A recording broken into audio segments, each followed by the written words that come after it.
ACNFers, this episode is brought to you by the word obstreperous.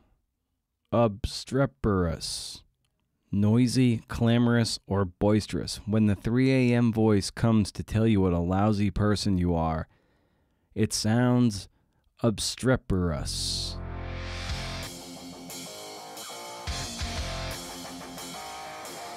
ACNF for the CNF Pod, the creative nonfiction podcast show where I speak to badass people about telling true stories. I'm Brendan O'Mara. Wonderful. What can I say? Nicholas Dighiera is here, and he's a heavy dude. Not in the sense that his BMI is dangerously obese. I don't think it is. Okay, can I pause and say BMI is bullshit? I may be built like SpongeBob, but I'm not obese. But BMI has fat-shamed me into body dysmorphia, and I don't know who to blame. Nick had a great piece of flash nonfiction for shortreads.org titled Happy Birthday. It is one sentence long. It is 857 words long. There are many commas. You will not lose your breath. Nick is not afraid to run toward the pain, and you feel the pain. His mission is to make you feel less alone.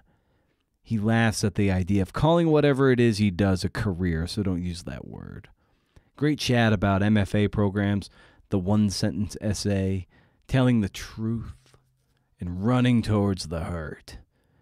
You can learn more about Nick at www.nicholasdighiera.com. Dighiera.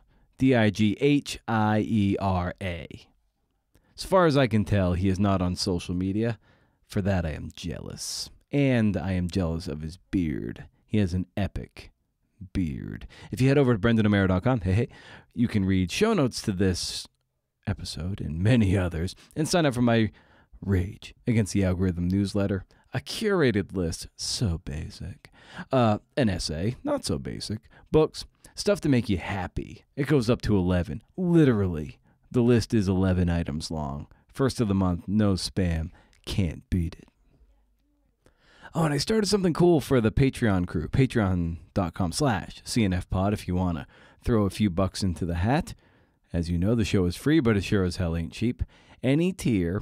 I started like a thread. A simple one for starters. What are you working on? Encouraging the Patreon crew to talk amongst themselves.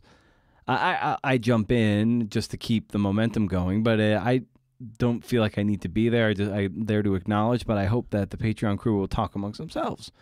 Like make it a hub for people to meet they normally wouldn't meet, and to maybe glean some insights from people they would not ordinarily glean insights from.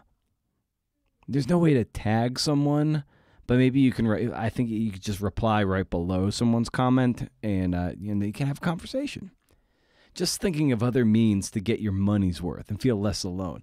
I suppose there's I could create like a private Facebook group for it, but I doubt. I mean, I'm only on Facebook to find people I need to talk to, like for book research and stuff. Like I'm not on there to socialize. Or that. So I just what I might be doing with the Patreon thing too. I might do a little video, and it'll just be like that'll be like the prompt to start the thread, and it'll just be things that you can kind of chew on and be like, oh, cool. And there's 27 Patreon folks of varying tiers, and that's a nice little cohort. I mean, of course, we'd love to see that be 2,700. Wouldn't that be cool? Then I could retire. Shout out to Athletic Brewing, the best damn non-alcoholic beer out there. Not a paid plug. I want to be clear about that. But I am a brand ambassador. I want to be clear about that. And I want to celebrate this amazing product. If you head over to, I almost said BrendanO'Mara.com, athleticbrewing.com, and use the promo code BrendanO20 at checkout, you get a nice little discount on your first order. I don't get any money, and they're not an official sponsor of the podcast. I just get points towards like t-shirts and beer. And I have enough points to get myself a case of beer. I just have to pay for shipping. It's just from other perks of being an ambassador. Not a single person has purchased anything with my referral links and my discount. I would love to see that change because I think it's a great option for you to have in your refrigerator. Here's a really nice chat with a writer I've come to really admire, Riff.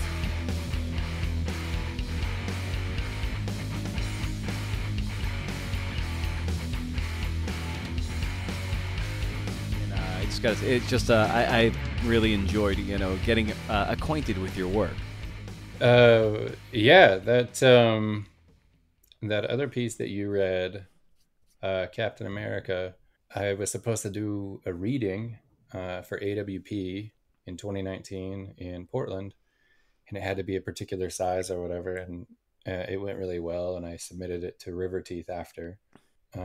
When the creative nonfiction people signed River Teeth on as a, I don't know, supplier of work to them, they said, well, what do you got? And they sent them my piece first. And that's how the people at Short Reads found me. Was, I guess they've moved from the creative nonfiction, whatever email that was, to Short Reads. So they reached out and they're like, oh, do you have anything? And I had this piece that I had written. I try to get in Taco Bell Quarterly. Are you familiar? No. Okay. So there's this guy, I think his name is M. Kerrigan, and he made this magazine called Taco Bell Quarterly. It is not associated with Taco Bell. It does not come out quarterly. Um, and all of the stories have to be associated with Taco Bell, which is, I tend to write more serious, to me, serious things. And I was like, oh, I got to try to get it. They're calling for more work. I'll try to write some piece. So I happened to be in Fruta waiting for my kid to get out of school, and I busted out that piece, and they didn't accept it at Taco Bell Quarterly, and so I think I worked it maybe for a magazine called Complete Sentence, but I think it was originally always one sentence, and then yeah, sent it off as soon as they reached out and asked for work at Short Reads. When I was talking with Hattie and Steven for an episode of the show a few weeks ago, we were just talking about Flash essay as a form and everything. And Hattie was bringing up various things. Like sometimes there might be what maybe an essay can be one sentence. I'm like, all right, that's curious. I haven't seen that yet, and I think this one must have been in the chamber, and so it's one of those things where it could be. It's like Birdman in a way, where the way Birdman was filmed, that one take thing. It's like, okay, that's part of its style, its essence, and what you end up talking about, and so it can be a dangerous tool to deploy if it's not done well. So when you were approaching something like a long one sentence essay that can call attention to itself, what were some of the dangers that you were reckoning with as you were looking to use that as a stylistic choice for this essay? Oh, I wouldn't. Yeah, I wouldn't say that I made that choice, um, like intentionally before I set out. I wrote this piece called Kong a couple of years ago, and it came out in the Sun, and I got invited to go do this writing meeting with some people online. This was heavier COVID times. And I just remember they were so excited to ask me, like, well, what was your intention with this piece? I mean, if you want to call it intention, I had two. One was to sit down and write, as opposed to do anything else. And then the other was I needed to somehow write about Taco Bell. And that's it. My whole goal is to tell the truth, I guess. So that's an intention. If I'm going to write, then I want to tell the truth. I didn't set up to write one sentence. I do often write very long sentences. I don't know if they work or not from a technical or grammatical standpoint, but I guess like any art, if the reader deems that it's working, then whether or not it meets a strictly technical definition of work is irrelevant to me. Yeah, because as I was reading it, and it became apparent to me that it was going to be, a oneer. I was like, all right, it's like my attention has been called to it, so it's just like, okay, let's see how it unfolds from here, because that can be, sometimes when you call too much attention to the style of or the vehicle of the thing, maybe the message can get lost, which wasn't the case for me. I found it a riveting essay that just had this unique one or component. I guess maybe as you were rewriting it, what was your what were the gears churning like in your head as you're rewriting it? You're like, okay, this is going to be a one sentence thing, and I kind of like the sound of this right now. I don't even think about it in those terms. Like Mm-hmm. it's not. Yeah, I don't think about that. I had another essay that River Teeth published, and a very good friend of mine and mentor, he read it and he said, "I've been sitting here retyping a 502 word sentence that you wrote, and I don't know how you did it. I don't remember doing it. I didn't know that it was that long." So my editing process, so the writing process is to try to get to the place that hurts. And then once I'm there, it's just like this fury of trying to witness it. Like I don't know that the words are right. I don't know what the right words are. I just know that I'm in the pocket, so I just need to write as much as possible before the pocket passes. And so on the revision, my goal is to clean it up to the degree that it makes sense. I am never engaged with the novelty of the vehicle. I'm more listening to the tune, like the syllabic measure, Mm-hmm. and Mm-hmm. how clean and easy to understand the material is. Like, I don't want to confuse anybody. I want to just be clean and compressed. Probably out of all of those, I'm the worst at compression. Mm-hmm. Mm-hmm. I love that image of being in the pocket, and I often just being just the uh, thick of skull that I lean on sport metaphor a lot, and so like I love the term in the pocket. I use that term for interviewing people, something even writing, of just being in the quarterback pocket, and it's all around you and it's surrounding you, and then you do have this moment where if you hold on to the ball too long, that shit's gonna collapse, and you got to get rid of the ball, or you got to be really prepared. That way you can see the field better, read the defense better, read your opponent better. And not that an interview is adversarial or one versus the other, but it's when a person goes one way, you're like, oh, I can see where we can take this. So I love that image of the pocket and being in it, and not wanting to vanquish the opportunity of being in that nice spot. Oh, yeah. From an artistic standpoint, for me, it's been a lot of years to realize how to get to the place and how to stay in the place as long as possible, because the feedback, well, there's twofold. The feedback that I get from myself is that I am the most satisfied with my writing when I can tell the truth from that place. It feels like real beauty, like the kind that is all of the emotions all at once. It's really good. I'm sure that you've been there before where you were writing and all of a sudden you just like fell into this river, and it was like everything that's coming out of you right now is only good. Sometimes not that you think of yourself in highfalutin terms, but sometimes you're going along and sometimes you give yourself goosebumps where you're like, you're so in it and it feels so visceral. You're like, oh wow, it elicited something in me that was hormonal in a way. Yeah, like I remember Stephen King talking about. I mean, it was in a book where he was writing about himself, which is amazing as a fictional character. But how the story seemed to come from his belly button.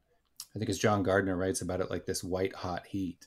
A lot of people, I think it's in Wonder Boys, the Katie Holmes character talks about how the Michael Douglas character, like all the words were just up in fiction heaven waiting for him to pick them and put them in exactly the right order. It feels like you you have some sort of antenna and you're on shortwave and you're just like writing is just dialing, and you hope to get like pick up Mongolian throat singing from Ulaanbaatar, and you're just praying that that something that genuinely beautiful comes in, and when it's in, you just like Your whole goal is to n- not fuck it up. It's like you don't know how long you're going to be there. And to hear it while it's not to try to think about where it's going to go afterward or what you could do with it or anything, but just to hear it, to be witness of it. Have you found any way in your practice, in your writing practice, the way you show up, how frequently you show up, that you can increase the frequency by which you may be able to tap into those heavenly words out there in the ether? I revisit events a lot, but I honestly think that revisiting those events are traumatic and there's trauma there. But I think it's an easy place to begin to understand beauty because there's so much trauma and the trauma feels so much. There's so much that comes with it. It's like I bought it, I didn't buy a coffee today, but I bought a coffee today has little to no feels to it, right? But like my brother got run over by a car when I was 15 years old has an ocean liner of feels. Mm-hmm. So it's first learning how to feel, I guess. I don't want to sound pretentious. I don't know what I'm doing, man. None of us do, I Nick. sit down, I sit down and I try really hard to break my own heart every time I write. I don't know why. It's like somehow if I write it all down, then it'll go away. But that's not true either because it doesn't go away. All I know how to do is like do what works for me, which is sit down and try to write something that actually like matters to me, to tell the truth, not stylize it or not make it like obviously all nonfiction. Not going to say that. Most nonfiction is just fiction anyway, because it's my version of the story, and everybody is a completely different witness to both their story and anyone else's. So I'm writing a form of fiction as witnessed by myself and felt by myself. So I guess if I've learned anything over the last like decade or so of writing, it is that the more that I do it doesn't mean that I'm getting better at it. And by do it, I mean writing. But also, it's like playing the instrument. The more that I practice, not every day of practicing produces quality material, but the more that I practice, the more prepared I am to play the song when it comes. Right. It's like I remember taking guitar lessons very, very briefly before I gave it up because I don't have any grit, and it. But I remembered after one session, be it playing by myself or after just plinking along with the teacher, that day's lesson was total garbage. Like it was so bad. But the next day when I started, it was like in my sleep that muscle memory was doing its thing and my neurons were starting to thread together. And so that next day it was a little bit better. And I think that's true with writing too, because sometimes when we're in that, be it if we're in the pocket or somewhere outside getting crushed, it's we weather that the buzzing of the fretboard and the out of tune stringing, but by the time we get to the next one, those neural networks have fired and we're a little bit better the next day, and it's kind of my long-winded way of just echoing exactly what you said. Yeah, it's also, I find it's like learning to appreciate being a witness. I feel like if you can practice writing all day long, but if you can't see anything, if you can't feel how the world looks in a way that is unique to you, it's unique to everyone. Everyone looks at something completely differently. So in your real life, if you're not practicing trying to feel all the feels, and not that everybody does a bad. God, I don't want to sound pretentious. I don't know what I'm doing. Well, I think there's an element of what you're saying, which is you've developed a way to run towards the pain where a lot of writers sometimes don't because they're afraid to. And how have you learned or cultivated a sense of like, well, that's where I need to go, that place of hurt that you mentioned a moment ago. It's not a lot of people can get there, and I wonder how you've not that you're comfortable with it, because I don't think anyone gets comfortable with it, but you found a way to run towards it and really convey it well, at least from what I've read. Yeah, so that's two parts, right? The running towards it as a thing, and then the second part is the practice at the instrument. And if you practice long enough, you can play your instrument well, which helps better serve the first thing. Not saying I've practiced long enough or that I do the first thing well. I don't know. I don't know, but it just feels like telling the truth is important.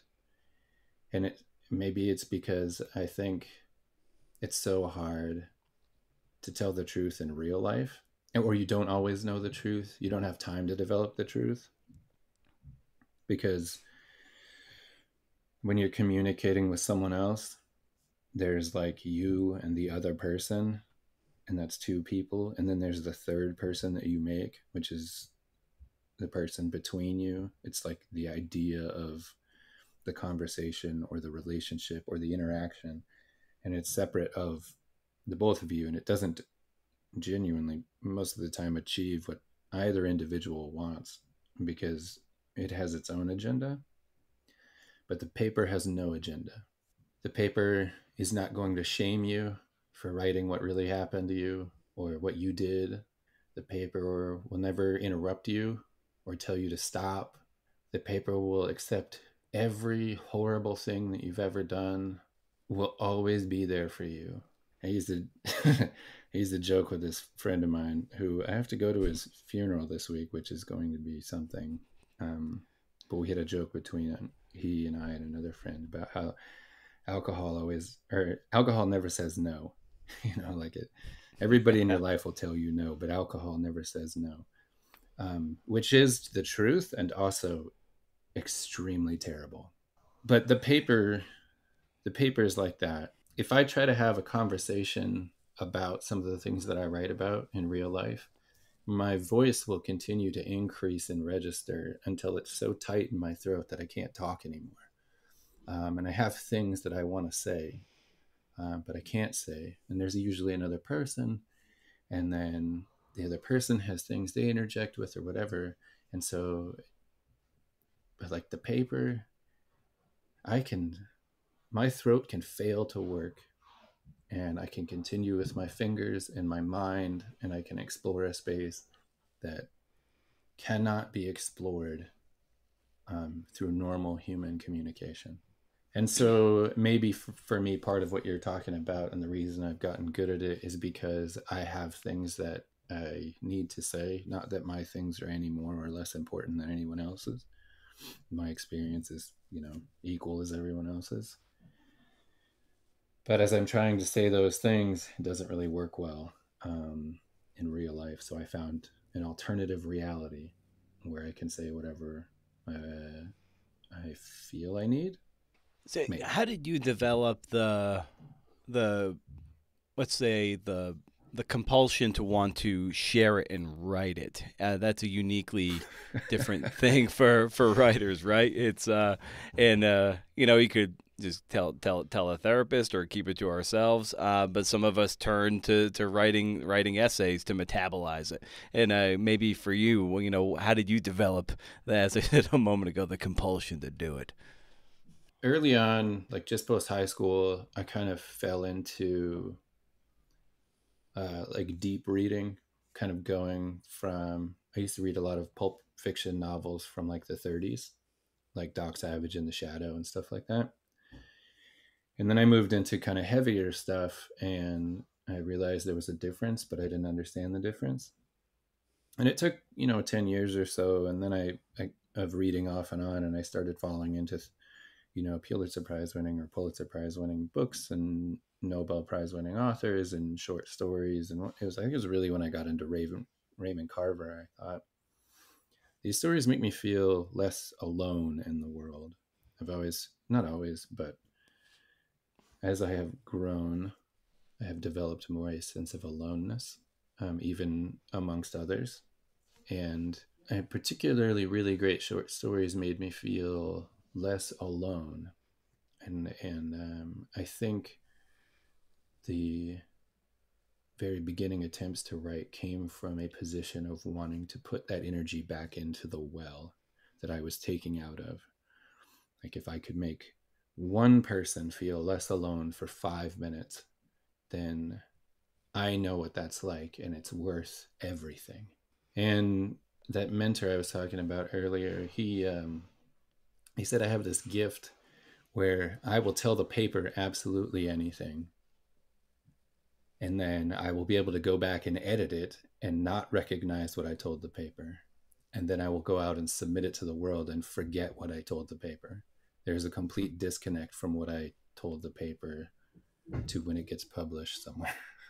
And then it gets published somewhere, and then people will reach out and they'll say, oh, that was really great, or oh, this or that. Like I've lost friends over things that have been in things that I've published. And I forget, I'll have forgotten what I said. So it's not ideal, or it can be not ideal when it involves other people. What are some of the things that you return to and read and reread for that sense of unloneliness, to feel less alone, and maybe even the things that turn the world from like black and white into color for you that made you want to contribute to the well? Oh man, hold on. Well, in the terms of like nonfiction, have you ever read Poe Ballantyne's essays? Poe Bound? I have not. Oh man, there's a book called 501 Minutes to Christ, and there's another one called Things I Like About America. I highly recommend that you wrap your eyes on those. They are so um, beautifully heartbreaking. God, they're unbelievably good. He's kind of a wanderer, and he just takes like the bus all around America, and he lives this really like, or he used to. He doesn't anymore. But man, he just has so much to say about being alone, and these great. Oh man, there's such good stories. There's one about meth that breaks my heart every time. It's really good. Sorry, I was able to find my list here. Just stories and like short stories, not whole collections, but short stories. I think my favorite is Fireworks by was that Richard Ford? Oh, because the end of that story is unbelievable. And I really like if you've ever read Prophet of Jupiter by Tony Early. That's so good. God, I just read one the other day. Uh, A History of Everything, Including You by Jenny Hollowell. It's so short and it fits everything in it, which I think is brilliant. Yeah, I Which one love is this? tight, economical writing passages, short novels, short stories that just it's a heavy fastball, and I love that kind of stuff. Yeah, I wish I could get that same kind of hit from poetry. Uh, there's one out there called, I think it's called Reverse Suicide. Can't remember the guy's last name. Maybe it's Rasmussen. I can't remember it right now, but that one, got to go back to that one like once or twice a year. It's so good. But What could you? Oh yeah.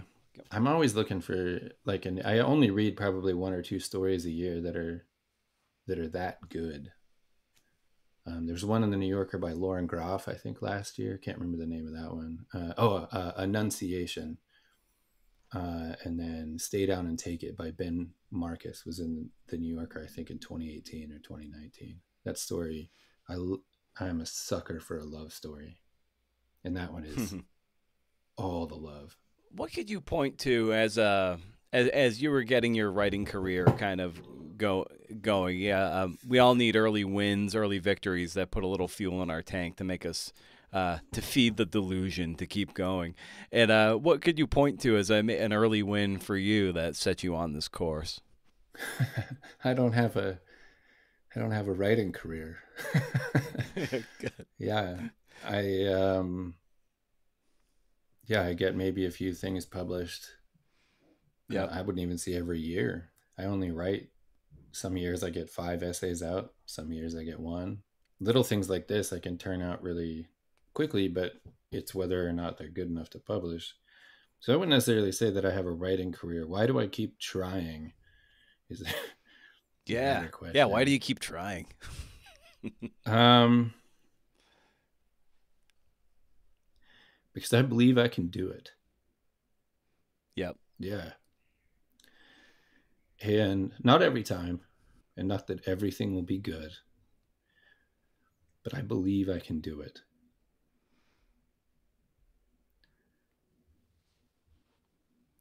Yeah, the only person now that I write to like impress is that one mentor guy. Like these stories go out in the world and you hear so many rejections. I have an incredible spreadsheet that I keep all my metrics in. I think I'm like 667 submissions in, I don't know, less than 10 years. My acceptance rate's like 3.5%, which is very, very small. And probably normal. And Like people need to know that kind of batting average. Because I think anywhere, if you're in that ballpark, I would say that's probably normal. Not that I keep 100%, and I'm more in sometimes more in the journalism kind of world where it's probably more like 10% if you're good. I'm way under 10%. I'm in the minor leagues, but it's one of those things where, yeah, it's like talking about those percentages to get to your point about making people feel less alone. People need to know that the rejection rate is cataclysmically high, and it's okay, and it's normal. yeah, when magazines are like, "Hey, man, you should be really excited you got in because we have less than a 1% acceptance rate." Yeah. You're like, you're like, yeah, that's incredible. But yeah, you get that beat down enough, it's like, it starts to become funny. Like I got a rejection letter once that the guy was like, "Hey, we're not going to take this." So normally I have them in my mind. I have them tiered out. Tier one is form rejection, like no flavor. Tier two is a form rejection with encouragement, where they say, "Hey, yeah, we're not going to take it, but please send us more work." And tier three is like, there's a note for you. Hey, we really liked this character in this scene, whatever. And I got, I don't know, tier zero, where this guy said, "Hey, we're not going to accept this essay, and also, as long as I am editor of this magazine, we will not accept any essays from this collection." And I was like, that is brutal. Thanks, buddy. um, but it starts to become funny, and then you realize that no one cares. No one cares about what you do. You sit down at the computer and you bang your heart out and you try to tell the truth, and no one really cares. But if I send that essay to a guy in Lincoln City, Oregon, he will send back a response and he will tell me that I did it again or that I'm beautiful for a minute. And that really matters to me. And so it's weird when it goes out into the world and like I don't know, I had some piece. I have a project. I don't know if I want to mention it, but a piece of it got, I don't know, went on Facebook, and then there was like 5,000 people that read it or more, and everybody said nice things, and that was too much to bear. Um, because I don't write it for all that. I kind of just wrote that one for me, and then it was really great that the other guy, the mentor dude, read it. Beyond all that, it's like, I don't know why I keep doing this. I got asked that the other day. Does it make my life better? Does it make me feel better? And I think happiness is pretty fleeting. It doesn't make me happy, but it feels like satisfying, like I can be okay for a little bit. Yeah, would you say that writing in a way, and writing, running towards the pain and writing through the hurt is something that is it saves your life? Oh, certainly. Yeah. Um, I don't know how many suicide letters you've written in your time, but when, and that's a very serious subject. I take it very seriously. By the time I reached the end of the letter, I always realize how much gratitude I have that I get to do any of this at all. And that if Right. I do, if I can survive till tomorrow, then it's one more day of bearing witness to something that is really difficult to like witness and fully take in. Like life is brutal, and and I have it, comparatively easy. There are many people that are worse off than I am for sure. So yeah, I have nothing but gratitude for being here, and I forget sometimes. And I think writing, if you're doing it correctly, even though I write a lot of at least my own personal dark shit, I hope that I can find the beauty in it and remember that all of this is worth doing as long as I can possibly do it. Yeah, I'm just thinking when you're like, rhetorically, you're like, yeah, how many suicide notes have you written? I've riffed on that idea in my journals all the time, just from my own just bleak outlook on things. Like I always come back like to how good I have it. It's some faulty wiring. But for you, sometimes does it take writing a suicide note to make you realize, like, oh, it's maybe not as bad as I had originally thought? It doesn't, no, it doesn't take that. I don't do those anymore, kind of. I write to the, I write to the New Yorker. I write a letter to the editor every week. They never read them. You could say whatever you want. And some days I write, how bad it is here, um, feelings wise. Obviously, I mean, I feel bad because I know, like so many other people have it so much worse, and you just feel like your pain matters, and then you're like, wow, people are in objectively far more pain than I am, seem to be doing better. So yeah, I don't write. I haven't written one of those in years, and I've only written a handful. Yeah, I don't need as much effort these days to understand that every day here is a gift, and I try to remind myself of that a lot. Uh, but yeah, as I was saying that, I was just I imagine that maybe writing through a lot of the stuff that you write about, it probably does have a cathartic effect on you, and you're like, yeah, it it evokes something in you, but having that, having it evoke something in a reader is like, oh, okay, the writing I'm doing is of service, and and that feels good too. Yeah, that story. I don't remember when I shifted. I wrote a lot about my divorce, about this trips that I had with my children, a bunch of essays about that when they were real little. And we went from Fruta to Alaska. And the people that read that, they seemed to enjoy it. But, I think it changed really with that other story that you read, the Captain America one. When I first started writing about my dad, and I wrote another essay, like I said, Kong, and that went into the Sun, and that got a lot of readership. The day that they posted that online, I think I got 22 emails from random people. And the overwhelming response was, "You gave me my father back." So whether Mm. their father was dead, or in many of the cases, they had just stopped talking to their father, that story made them pick up the phone and they got their dad back. And that to me is like, even if it's just one person that never emailed me, like I can't get my dad back. But maybe if it's Yeah. just one person out there that got their dad back and they never had to tell me about it, that would have been enough for such to have such an impact. Is there's a sense of like I don't want to know, don't say thank you to me, like you did it, you picked up the phone. I always believe anyway that writing and reading, that is when you're reading somebody's work, it's a 50% or more contribution. My job as a writer is to take a nebulous idea. There are no words to it, a feeling. And the feeling I shoot for, I hope, is beauty, or, whatever the collective unconscious can be defined as.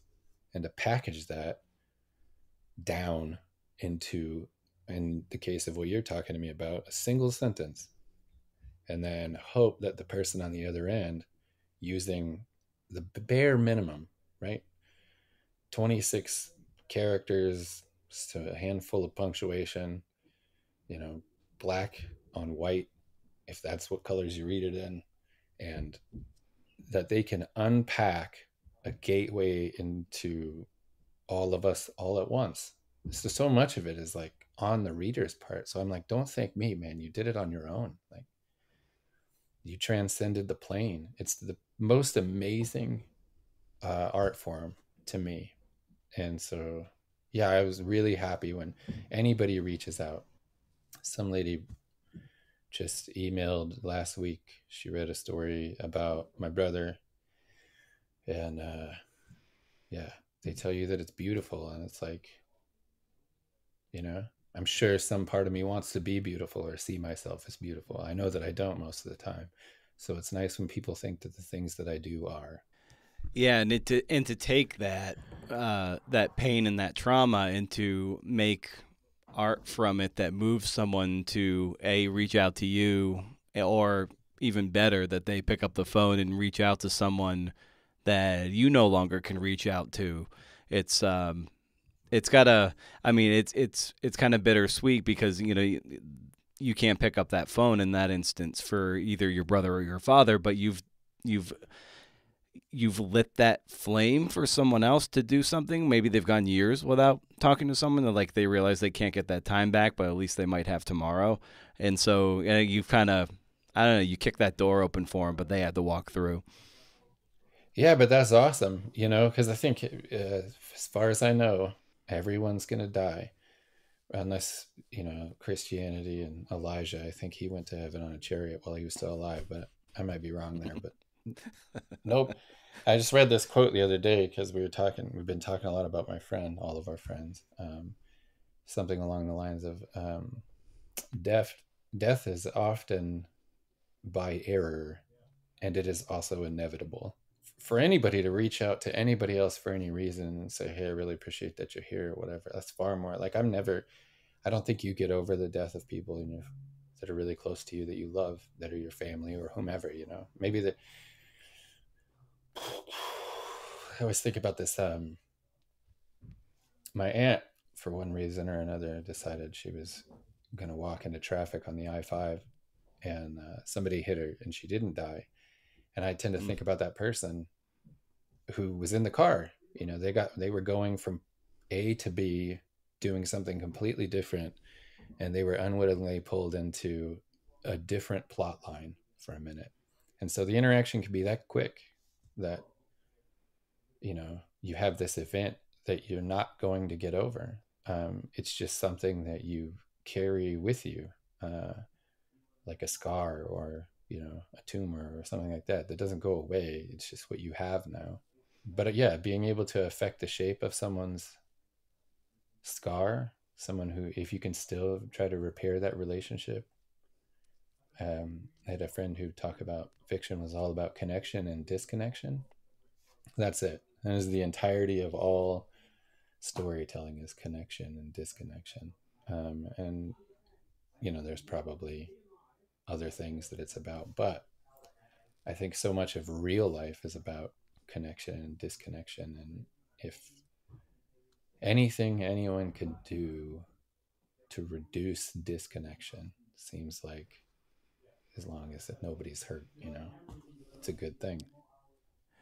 Yeah, and we live in such lonely and isolated times now. I think of the incredible graphic memoir, if you want to call it that, on loneliness that Kristen Radke wrote a couple years ago, and it's just so moving and touching.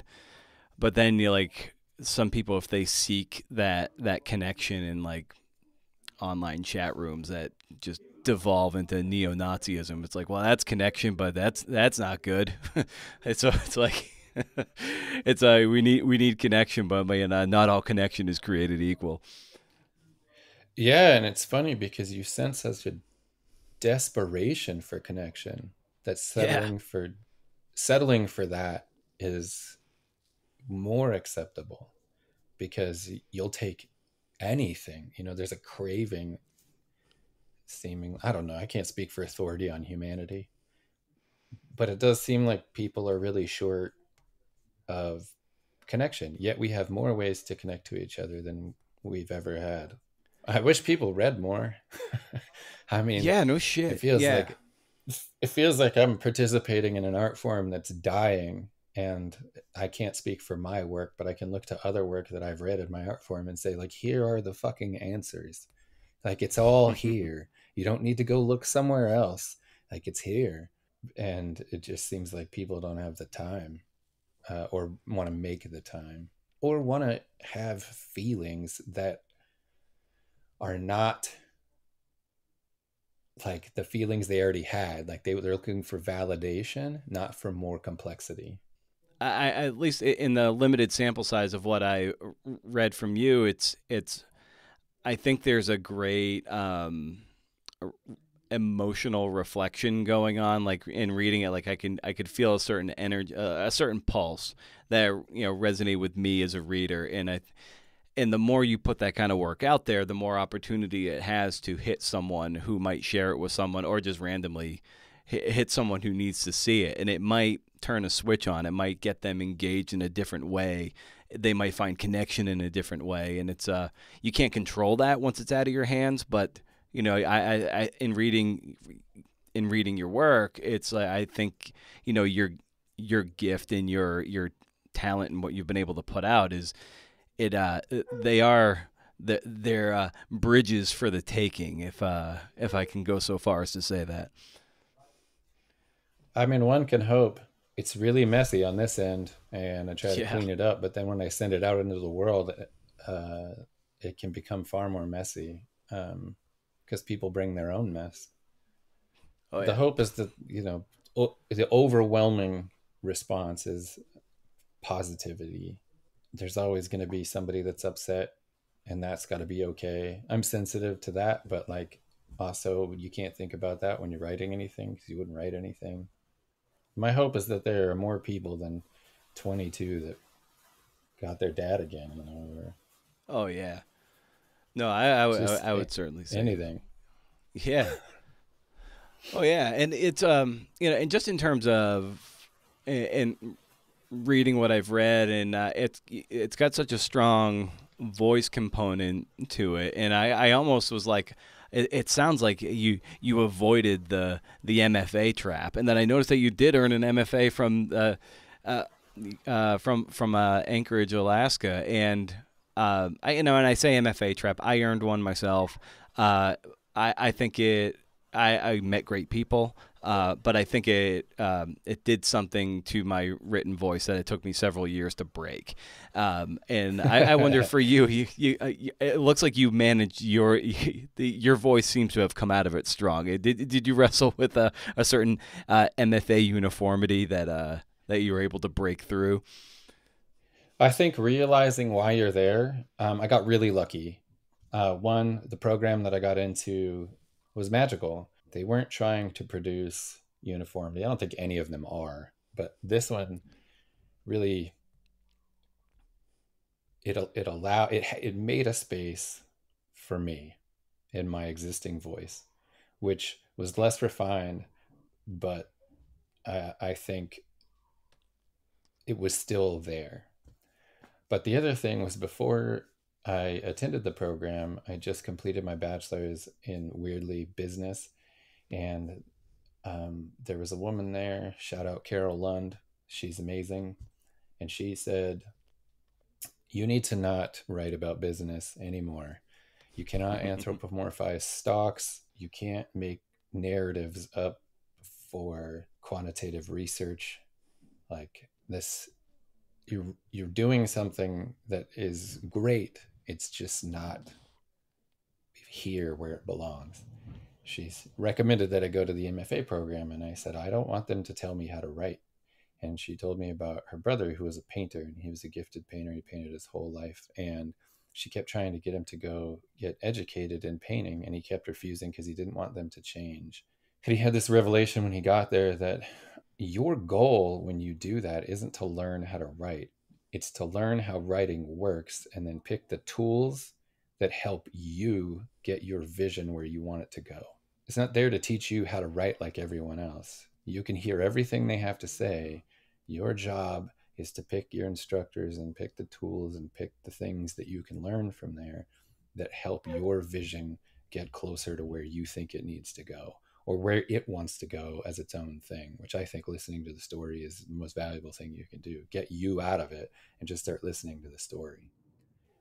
And so Yeah. I actually, the first year I got coupled up with this dude, and he was the best. And he threw me all of this really good fiction I'd never heard of. And he never said no, man. I could send him the wildest shit and crazy shit. And I sent him 3 times the amount of work I was supposed to produce in a year. And it was great. It was a huge time of experimentation. And through that, I think I learned that my voice as it was mattered. I just needed to stop doing some other things from a craft perspective to get out of my own way. Well, Nick, as we're kind of coming up on our hour, and I like to, ask a recommendation of some kind for guests as we bring this airliner down for a landing. So, as we come up on our time here, I wonder what you might recommend for people out there. That's something that's bringing you some excitement and joy that you want to share. Yeah, I think back to those Poe Ballantine references. Like, I can't emphasize enough, in the nonfiction essay world, I don't think there's much like him. 501 Minutes to Christ and Things I Like About America. Every aspect of those books are amazing. They're even printed really tall and narrow. And like he says at the beginning of 501 Minutes to Christ, which is a number, it's not spelled out, that he put a number on it because he didn't know where librarians would file it. Like the whole thing just says, get the fuck away from me. Like I'm doing something different here, which makes me love it even more. And then if you haven't read Festival Days by Joanne Beard, get it in your house. It's the best collection of essays that if you want to call them that or whatever. I mean, she has this. Have you read that yet? I have not. It's got this like beginning essay that talks about fiction and nonfiction and what the difference is between the two. And that book is absolutely magical. Yeah. There's an essay written in first person perspective from a woman who utilized Jack Kevorkian's services. How do you do that? Like, jeez. Yeah, and it's incredible because that woman's not here to do that anymore, to write that thing, but she worked with her family and she got permission and she wrote this thing, and it really challenges what we think of as nonfiction or nonfiction essays. And yeah, Festival Days by Joanne Beard. Fantastic. Well, man, thank you so much for hopping on the show here and talking a little shop and doing so on such short notice as well. So just thanks for the work you've been putting out there, Nick, and thanks for coming on the show. This was great. Yeah, absolutely. Thank you for reaching out and talking to me and whatnot. I appreciate it a lot. Nick came on the show very short notice. Pretty much bailed me out this week, so we had a new episode. So thanks for that. It's getting harder and harder for me to put these new shows out every week, and I might have to start running encore episodes from the backlog. Thanks to a chat I had with a buddy today, he suggested that as I get increasingly overwhelmed by the book, that it might be best to step away from the grind of new interviews and refresh the backlog with new introductions. It's full of great evergreen interviews. But who's scrolling all the way back? It's so much. And no matter what you say, they feel old. How often do you go to the backlog, a podcast backlog? It might be like 2018 or 17. It doesn't have to be like, oh my God, that's like 5-6 years ago. That's old. The audio might be really crappy. So anyway, ones that are really good, I'll start drumming up my favorite ones. And You know, that way you can be like, oh, wow, I didn't realize Laura Hillenbrand was back there, or Mary Carr. That happened. That was a long time ago. Oh, you mean David Grand was on more than just this last time? He was on episode 99, not just episode 3, whatever. I originally had something of a longer parting shot. I deleted it. It was bleak even by my standards. So I'm just going to go. I'm not going to drag you down anymore. Best of luck with what you're doing, and we'll catch you next week. Sound like a plan? All right. Well, if you can't do, interview. See ya.